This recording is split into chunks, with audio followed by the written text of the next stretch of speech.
अगर आपको लगता है कि यूपीएससी की तैयारी मतलब सत्तू भैया मोड ऑन, पहले हार्ट ब्रेक होगा, फिर एक इंतकाम के लिए बस यूपीएससी की तरफ जाएंगे और अचानक से कोई मिरेकल होगा और आईएएस क्रैक हो गया, तो आप थोड़ा सा रुक जाइए, थोड़ा सा आप गलत सोच रहे हैं। यूपीएससी कोई एक नेटफ्लिक्स की कहानी नहीं है। बहुत सारे लोगों को सालों गुजर जाते हैं हिंदी मीडियम में, 2-3 सालों तक लोगों को ये तक नहीं पता होता कि मेंस का पैटर्न क्या है, हिंदी इंग्लिश क्वालिफाइंग है, कट ऑफ में ऐड हो रहा है कि नहीं, जीएस 1 2 3 4 कौन से पेपर में कौन कौन से सब्जेक्ट आते हैं। हम लोग बचपन से सुनते आए हैं कि हमारे देश को बड़े बड़े लीडर्स चलाते हैं, जबकि ऑन ग्राउंड कोई प्रॉब्लम होती है, कोई हेल्थ की प्रॉब्लम हो गई हो, कोई लॉ एंड ऑर्डर की प्रॉब्लम हो गई हो, तो वहां पर सबसे पहले कौन पहुंचता है? हमारे ब्यूरोक्रेट्स, यानी कि आईएएस और आईपीएस। जब भी कोई समस्या आती है, सबसे पहले सॉल्व करने के लिए वो सबसे आगे खड़े होते हैं। और एक आईएएस, एक आईपीएस अपने सभी एफर्ट्स से गवर्नमेंट स्कीम्स को इम्प्लीमेंट करने के साथ साथ जितने भी सारे काम होते हैं, उस डिस्ट्रिक्ट की तस्वीर बदल सकता है। एक आईएएस कोई अगर आप ये सोचते हैं, एक आईपीएस को अगर आप ये सोचते हैं कि गाड़ी बंगला, गाड़ियों का काफिला, रॉयल एंट्रीज, अगर ये सब है तो ये बहुत ही एक नैरो माइंडेड हमारी सोच होती है।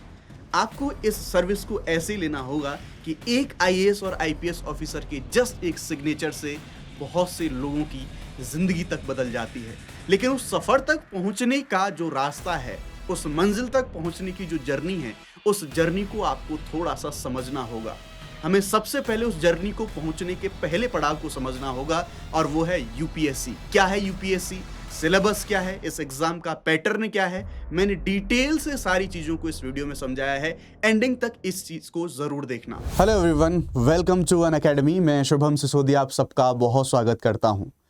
ये जो यूपीएससी है, जो कि बहुत सारे सर्विसेज के लिए एग्जाम कंडक्ट कराता है, एक्चुअल में यूपीएससी क्या है, क्या क्या काम करता है, कौन सी पोस्ट मिलती हैं, क्या इसके रोल हैं, उन सब चीज़ों के बारे में आज मैं आपको समझाने वाला हूं। लेकिन उससे पहले मेरा एक प्रश्न है आप लोगों से।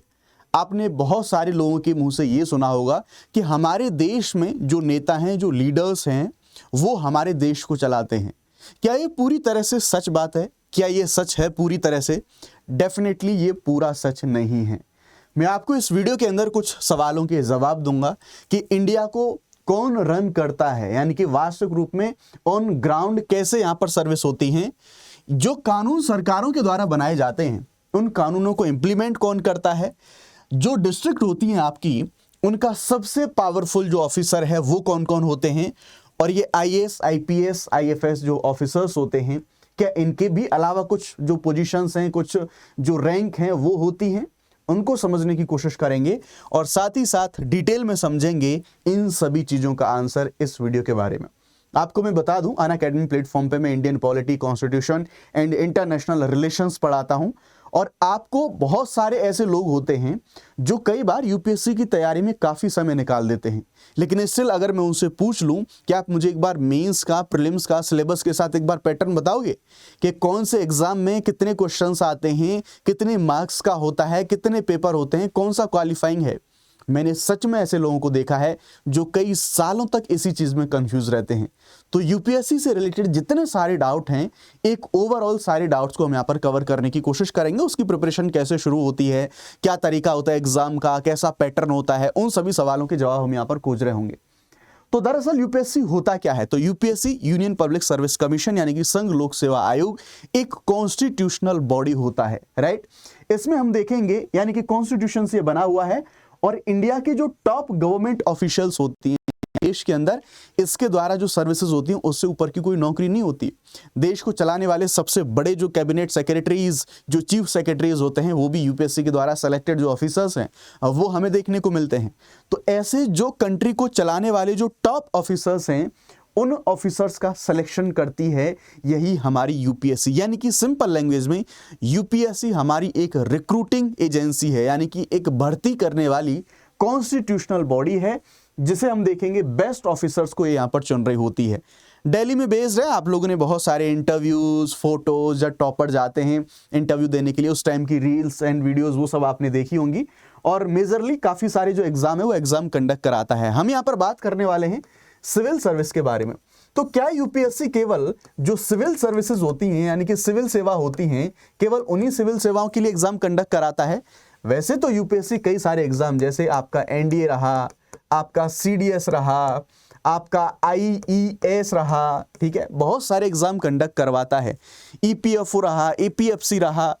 लेकिन हम जो बात करने वाले हैं वो मेजरली आज बात करेंगे सीएसई, यानी कि जो कंट्री के टॉप ऑफिसर्स होते हैं, जिनका बहुत सारे लोगों का सपना होता है आईएएस आईपीएस बनने का, उन लोगों के लिए जो एग्जाम होता है उस एग्जाम के बारे में आज हम यहाँ पर बात करने वाले हैं।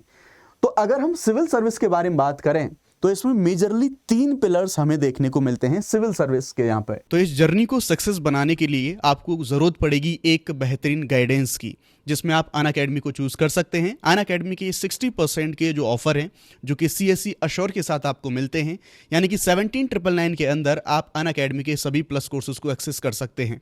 लेकिन ध्यान रहे, ये ऑफर आज रात तक खत्म हो रहा है। जीएस, सीसेट, टेस्ट सीरीज सब कुछ इसमें इंक्लूड होगा टाइम के अकॉर्डिंगली, और आफ्टर 60% जो ऑफर है वो आपको कितने में अवेल होगा वो आपकी स्क्रीन पर है। बैचेस सारे हिंदी इंग्लिश सारे के सारे बैचेस लाइव हो चुके हैं। शुभ 50 कोड लगा के आप मैक्सिमम डिस्काउंट को अवेल कर सकते हैं। सबसे पहले हम आईएएस के बारे में बात करेंगे, फिर आईपीएस के बारे में बात करेंगे, फिर आईएफएस के बारे में बात करेंगे। लेकिन इसके बियॉन्ड भी कुछ सर्विस होती हैं, उनके बारे में भी हम समझने की कोशिश करेंगे, क्योंकि ज्यादातर लोग इन्हीं 3 सर्विसेज के बारे में बात करते हैं, बाकी सर्विसेज के बारे में हम बात कर ही नहीं रहे होते हैं ना। सबसे पहले मैं आपको बताऊंगा आईएएस के बारे में। आप में से बहुत सारे लोगों ने हो सकता है ये मूवी देखी हो, जो सत्तू हैं जो आईएएस बनते हैं। हालांकि आपको बदला लेने के लिए आईएएस नहीं बनना है, इसके बारे में हम बात करेंगे। तो जो एक आईएएस होता है वो एक आईएएस जिले का सबसे बड़ा डेवलपमेंट ऑफिशियल्स होता है, यानी कि जिस जिले में आप पोस्टेड होंगे उस जिले की जितनी भी सारी की सारी जो स्कीम्स हैं, सारी की सारी योजनाएं हैं, उनको लागू करने का जिम्मा आपके ऊपर होगा। जो सरकार की योजनाएं हैं, जो सरकार की पॉलिसीज हैं, उनको पूरे जिले के अंदर लागू करने के लिए, पूरे जिले को संभालने के लिए, जिले की कानून व्यवस्था को देखने के लिए जो आता है हमारा आईएएस यहाँ पर, ठीक है। यानी कि पूरा डेवलपमेंट का काम होगा इसके ऊपर, कानून व्यवस्था का काम होगा, और जो योजनाएं हैं वो योजनाओं को लागू करने का काम होगा। उसी प्रकार से दूसरा जो सिंघम, बहुत सारे लोगों का वर्दी का जुनून होता है, लेकिन ये जुनून केवल वर्दी तक सीमित नहीं रहना चाहिए। तो जो एक आईपीएस होता है, यहाँ पर जब हम देखेंगे जो डिस्ट्रिक्ट कलेक्टर होते हैं, बेसिकली ये जब एक आईएएस ऑफिसर लगभग 5-6 साल सर्व कर लेता है तब जाके बनता है। जब आपका सिलेक्शन इसके अंदर हो जाता है तो आपकी जो ट्रेनिंग की शुरुआत है वो एसडीएम के साथ होती है, यानी कि तहसील के मालिक के तौर पर ट्रेनिंग के साथ में जब आप प्रमोट होकर 5-6 साल के अंदर तब आप डिस्ट्रिक्ट मजिस्ट्रेट बनते हैं। देन हम बात करेंगे यहाँ पर आईपीएस के बारे में। आईपीएस का यानी कि इंडियन पुलिस सर्विस, भारतीय पुलिस सेवा। आपने बहुत सारे लोगों ने मूवीज भी देखी होगी इसके ऊपर, आईपीएस अलग अलग जो आईपीएस होते हैं उनके ऊपर। तो जो आईपीएस हैं उनका मेजर काम रहता है एक जिले के अंदर जो भी लॉ एंड ऑर्डर के इश्यूज हैं, जो सिक्योरिटी के इश्यूज हैं, उन सभी चीजों को यहाँ पर हैंडल करना। अब जब भी एक व्यक्ति आईपीएस बनता है तो सामान्यतः जैसे यहाँ पर इनकी एंट्री एसडीएम की तरह होती है, इनकी एंट्री यहाँ पर एएसपी के तौर पर होती है, यानी कि ट्रेनिंग टाइम पर। और जब 5-6 साल सर्व कर लेते हैं तो उसके बाद में आप जो आईपीएस यानी कि एसपी जैसी पोस्ट है उन पर जाते हैं। जिले का जो सबसे बड़ा जो कप्तान होता है, कई बार उत्तर प्रदेश जैसी जगहों पर वो एसएसपी भी होता है, जो कि बाद में बनते हैं। मेन रोल जैसे एसपी रहा, डीआईजी रहा और डीजीपी यानी कि राज्य का सबसे बड़ा पुलिस अधिकारी, वो आईपीएस ही होता है, राइट। तो क्राइम कंट्रोल करना इनका काम है, पुलिस बल का नेतृत्व करना और कानून व्यवस्था बनाए रखना, ये मेजरली इनका काम होता है। मेन रोल यहां पर हम बात करेंगे आईएफएस के बारे में, जो तीसरी सबसे प्रमुख एक जो सेवा मानी जाती है विदेशों के अंदर। आपने देखा होगा जब भी कोई डिप्लोमेट्स आपने देखे होंगे, जो एम्बेसडर्स होते हैं, जो कि भारत का रिप्रेजेंटेशन करते हैं बाकी अन्य देशों के अंदर, वो लोग बनते हैं आईएफएस से, यानी कि इंडियन फॉरेन सर्विस, भारतीय विदेश सेवा। आपने एस जयशंकर साहब जी को देखा होगा, जो कि आज भारत के विदेश मंत्री हैं, लेकिन वो पहले भारतीय जो विदेश सेवा है उसके ऑफिसर हुआ करते थे। तो पूरी दुनिया के अंदर इंडिया को रिप्रेजेंट करने वाले, कई बार आपने यूएन की वायरल वीडियोस देखी होंगी, यूनाइटेड नेशन में इंडिया की तरफ से कुछ बोला किसी ने, तो वो सारे आईएफएस ही होते हैं। हमारी जो फॉरेन पॉलिसी होती है, सरकार की जो विदेश नीति होती है, यानी कि दूसरे देशों के साथ संबंध कैसे होंगे, उन सब चीजों को ऑन ग्राउंड यही लोग एग्जीक्यूट करते हैं। अंतरराष्ट्रीय संबंध आईआर को ये मैनेज करते हैं, और वैश्विक मंच पर देश का चेहरा, यानी कि देश के अंदर ये लोग संभाल रहे हैं चीजों को, देश के बाहर भारत का जो डंका बजता है उसके लिए रिस्पॉन्सिबल होते हैं हमारे जो फॉरेन सर्विस के जो ऑफिसर्स होते हैं, उनके बारे में यहाँ पर बात कर रहा हूँ, राइट ना। अब सबसे पहले बात करते हैं यूपीएससी में अब इन तीनों जगहों तक हमें पहुंचना कैसे है। तो देखो, यूपीएससी का जो सबसे फेमस एग्जाम है वो सिविल सेवा, जैसा मैंने बताया कि कई सारे एग्जाम होते हैं बट सिविल सर्विस इनमें सबसे ज्यादा फेमस होता है। जब कोई यूजुअली ये कहता है कि मैं यूपीएससी कर रहा हूं तो सामान्य भाषा में उसको ये समझा जाता है कि वो व्यक्ति सिविल सेवा की तैयारी यहां पर कर रहा है। ठीक है, अब इस एग्जाम से सर्विसेज कौन कौन सी मिलती हैं, टॉप जो पोजीशंस हैं, तो जैसा मैंने आपको बताया जो टॉप रैंकर्स की चॉइस होती हैं। जस्ट फॉर एग्जांपल मैं आपको बताने वाला हूं कि मान लो हर बार यूपीएससी सिविल सेवाओं के लिए 1000 के समथिंग सीटें निकालता है लगभग। तो इस 1000 सीटों में से जो लोगों की चॉइस होती है, यूं तो कुछ लोगों को वर्दी का जुनून होता है तो वो टॉप प्रायोरिटी में आईपीएस रखते हैं, लेकिन सामान्य पैटर्न ये चलता है सबसे पहले लोग आईएएस बनना चाहते हैं और लगभग टॉप 70-80 में अगर आप हैं रैंक में एआईआर इंडिया के अंदर तो आप आईएएस बनते हैं, उसके बाद आईपीएस, फिर आईएफएस एंड ऑल, ये सारी जो प्रेफरेंस के अकॉर्डिंगली। हालांकि इन पोस्ट को मिलने में बहुत सारी चीजें मायने करती हैं, बहुत सारी चीजें शर्तें लागू होनी चाहिए तब जाके चीजें मिलती हैं। ठीक है, पोस्ट होनी चाहिए, रिजर्वेशन एंड ऑल, बहुत सारी चीजें लागू होती हैं, लेकिन कुछ और भी बहुत बेहतरीन पोस्ट होती हैं जो कि यूपीएससी के द्वारा प्रोवाइड कराई जाती हैं, जिनमें आईआरएस यानी कि इनकम टैक्स और custom, Indian audit and account service, Indian railway management service और बहुत सारी। अगर मैं इन सर्विसेज के बारे में आपको बताऊं तो आप यहां पर देखेंगे there are all the services जो कि आपको यूपीएससी की सिविल सर्विस एग्जाम के बाद में आपको मिलती हैं। आप चाहें तो पॉज करके जूम करके आराम से देख सकते हैं। आईएएस, आईएफएस, आईपीएस, और यहाँ पर आपको ऑडिट के लिए, अकाउंट के लिए, कॉर्पोरेट लॉ के लिए, डिफेंस के लिए और डिफेंस स्टेट्स के लिए बहुत सारी जो सर्विसेज हैं, ये सारी सर्विस आपको यूपीएससी के माध्यम से मिलती हैं। नाउ अब जो ये तीनों या फिर मेजर जो पोस्ट मैंने आपको बताई, इन तक पहुंचने की जो जर्नी है वो बहुत ज़्यादा कठिन है, वो बहुत आसान नहीं है, लेकिन हाँ देश के अंदर चुनिंदा लोग ऐसे ऑफिसर्स होते हैं जिनको यहाँ पर चुन के भेजा जाता है। तो हम बात करेंगे कि यहाँ तक पहुँचने की जो यात्रा है वो यात्रा कैसे तय होती है। इस एग्जाम के बारे में आपको मैं बताऊं तो यहाँ पर 3 हमारी जो स्टेजेस हैं वो देखने को मिलती हैं, जिनमें पहली स्टेज हमारी प्रीलिम्स होती है, दूसरी स्टेज मेंस होती है और तीसरी स्टेज इंटरव्यू होता है। राइट, 3 स्टेज का प्रोसेस है। प्रीलिम्स जो एग्जाम होता है वो एक प्रकार का स्क्रीनिंग टेस्ट होता है, यानी कि केवल अब देखो भौकाल बनाने के लिए और सोसाइटी में माहौल बनाने के लिए बहुत सारे लोग यूपीएससी की तैयारी करते हैं, आपके आसपास भी ऐसे बहुत सारे लोग होंगे, लेकिन वो सारे के सारे लोग सीरियस एस्पिरेंट नहीं होते। यानी कि प्रीलिम्स को रखा गया है स्क्रीन करने के लिए कि जो वाकई में सीरियस एस्पिरेंट हैं उनको हम यहाँ पर छांट दें, उनकी छटनी कर लें। तो जो प्रीलिम्स एग्जाम होता है एक स्क्रीनिंग टेस्ट होता है और ये क्वालिफाई नेचर का होता है। इसमें भी 2 पेपर होते हैं जिनके बारे में हम बात करेंगे, एक होता है हमारा जीएस का, एक होता है हमारा सीसेट का। जो सीसेट है वो क्वालिफाइंग होता है जिसमें 28% जो मार्क्स हैं वो लाने पड़ते हैं, जो 33% मार्क्स हैं, 28 जो क्वेश्चन हैं वो बन जाते हैं, वो लाने पड़ते हैं। जीएस की जो मेरिट है वो जीएस की मेरिट यहाँ पर लग रही होती है। अभी इसको डिटेल से मैं आपको बताऊंगा। जो दूसरी स्टेज होती है ये रिटन एग्जाम होता है, जैसे आप आंसर नहीं लिखते यूनिवर्सिटी, स्कूल्स, कॉलेज में लिख के आए हैं डिस्क्रिप्टिव, वैसा, और इसमें डिस्क्रिप्टिव आंसर लिखने पड़ते हैं। और यहां पर वास्तव में आपकी जो एनालिटिकल पावर है, जो सोचने की क्षमता है, आपका जो नजरिया है किसी चीज को सोचने का, कि आप किसी चीज को कैसे बैलेंस करते हैं, देश में, दुनिया में, समाज में, सब कुछ जो यूपीएससी के सिलेबस के अंदर आता है, आप उसको कैसे सोचते हैं, और उससे भी बड़ी बात कि आप उसको एग्जामिनर के सामने प्रेजेंट कैसे करते हैं, वो चीज मैटर करती है मेंस में। और फिर उसके बाद इंटरव्यू जो कि पर्सनैलिटी टेस्ट होता है। यहां पर नॉलेज से ज्यादा आपका एटीट्यूड कैसा है। एटीट्यूड का मतलब ये नहीं हम किसी को कुछ नाराजगी दिखा रहे, नहीं, वो वाला एटीट्यूड नहीं जो सामान्य भाषा में हम बोलते नहीं। इस एटीट्यूड का मतलब होता है नजरिया, अभिवृत्ति कैसी है हमारी, कि अगर मैं ये कह रहा हूं कि ये पेन काला है तो ये पेन, जो सिंपल सी बात कि काला मैं इसको मानूं, देखो ये तो ऑब्जेक्टिव चीज है, लेकिन कई चीजें सब्जेक्टिव होती हैं और उन चीजों को देखने का आपका नजरिया कैसा होता है, ऐसे बोलते हैं हम एटीट्यूड। एथिक्स में आप पढ़ेंगे इन चीजों को। आपकी क्लैरिटी कैसी है मुद्दों पर लेकर, आपका स्टैंड, आपका ओपिनियन जानने की कोशिश करी जाती है। तो ये होता है इंटरव्यू के अंदर। ठीक है, अब जो फाइनल रिजल्ट है, जो the Holi PDF of UPSC, उसमें जो आपका नाम निकल के आता है वो इन 2 स्टेज के बेसिस पर आता है। इसमें तो केवल आपको टेस्ट किया जाता है, ये फाइनल कट ऑफ में, ये मेरिट में नहीं लगता प्रीलिम्स का जो जीएस का स्कोर है। मेंस और इंटरव्यू में ही आपका जो ये है काउंट होता है, और तब जाके फाइनल जो कट ऑफ है, मेरिट है, जो फाइनल मेरिट यहां पर बनती है। कौन कौन इस एग्जाम को दे सकता है, इसके बारे में बात करते हैं। तो एजुकेशन में आपका जो ग्रेजुएशन है किसी भी यूनिवर्सिटी से, जो रिकॉग्नाइज्ड यूनिवर्सिटी है, उससे कोई भी डिग्री होनी चाहिए, किसी भी स्ट्रीम से रखनी चाहिए। ऐसा नहीं है साइंस आर्ट वालों को कोई मौका मिलेगा अलग से, नहीं, सभी लोगों को ये अलाउ है। एज के बारे में बात करेंगे तो जो हमारा 21 साल मिनिमम एज होनी चाहिए और 32 साल हमारा यहाँ पर मैक्सिमम एज होना चाहिए। जो 32 मैक्सिमम मैं आपको बता रहा हूं, ये जनरल के लिए मेरे दोस्त, राइट, ये जनरल वालों के लिए है। जो रिलैक्सेशन है वो रिलैक्सेशंस अलग मिलेंगे कैटेगरी के हिसाब से, रिजर्वेशन के हिसाब से।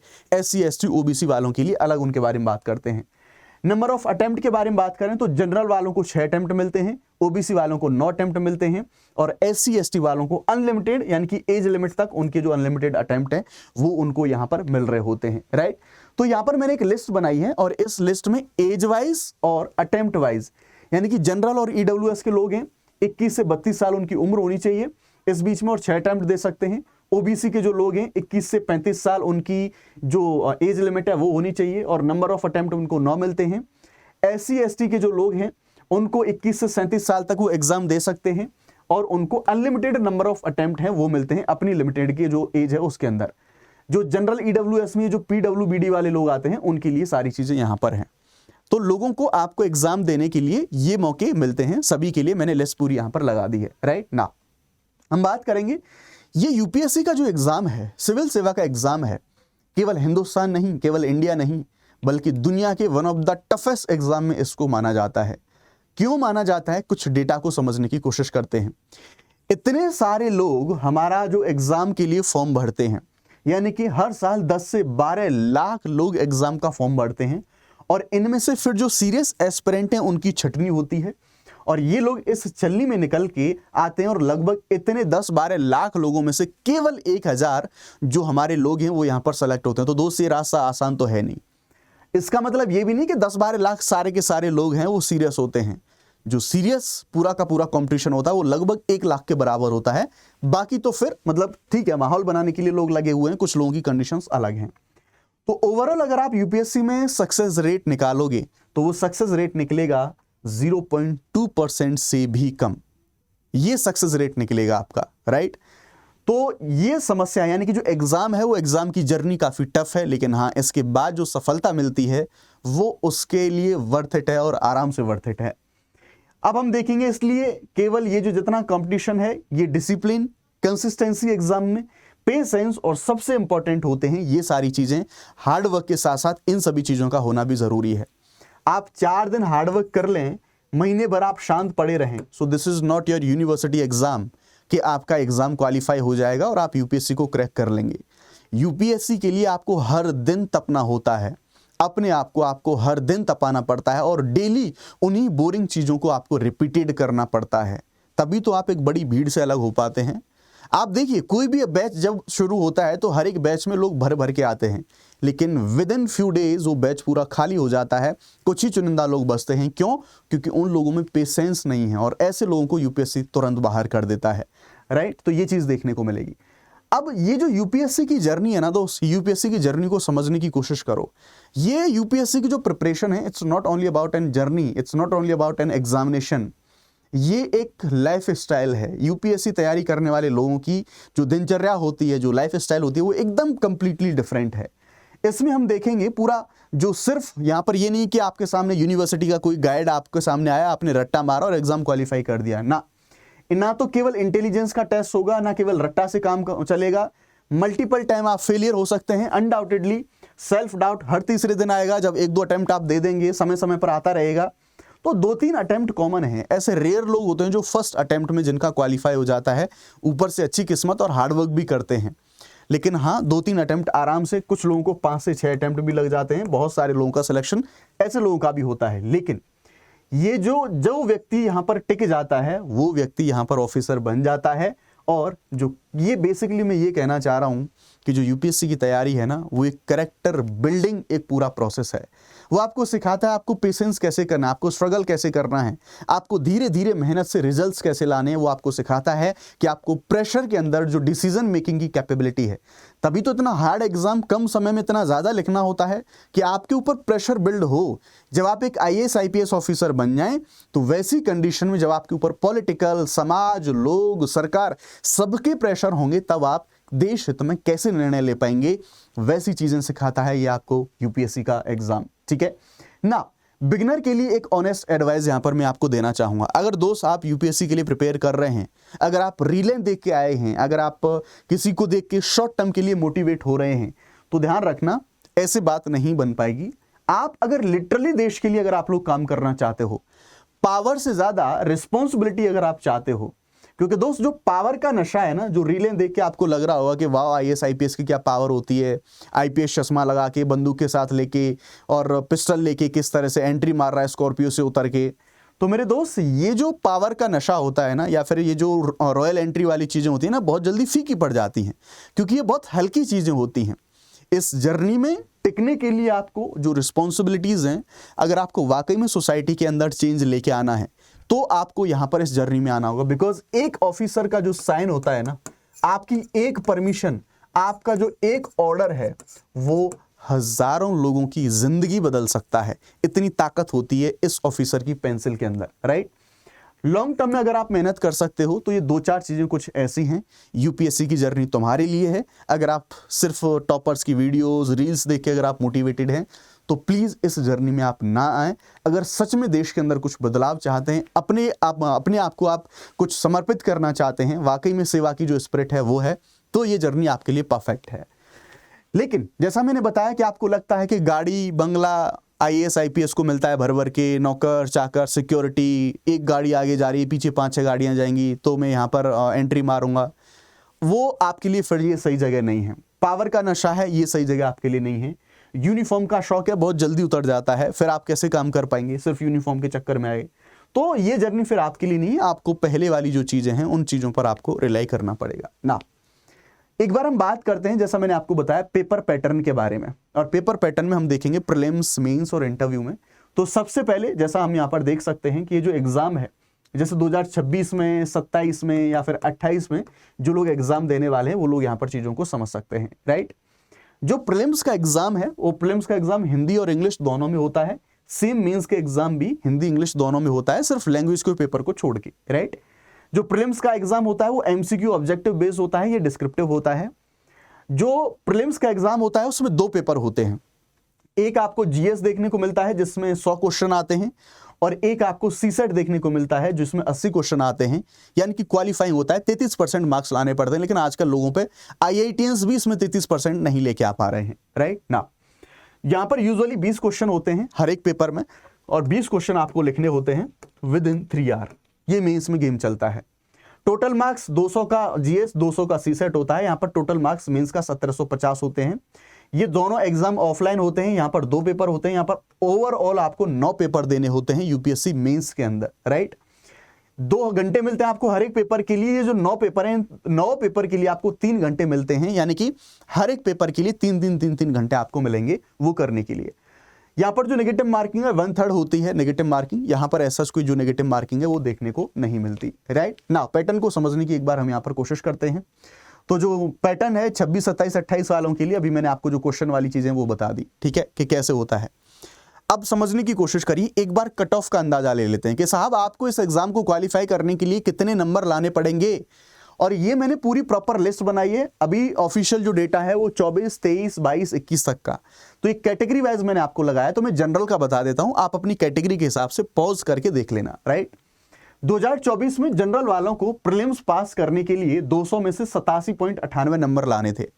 2023 में जनरल वालों को 200 में से 75.41 नंबर है वो लाने थे, क्योंकि पेपर टफ आ गया था ज्यादा।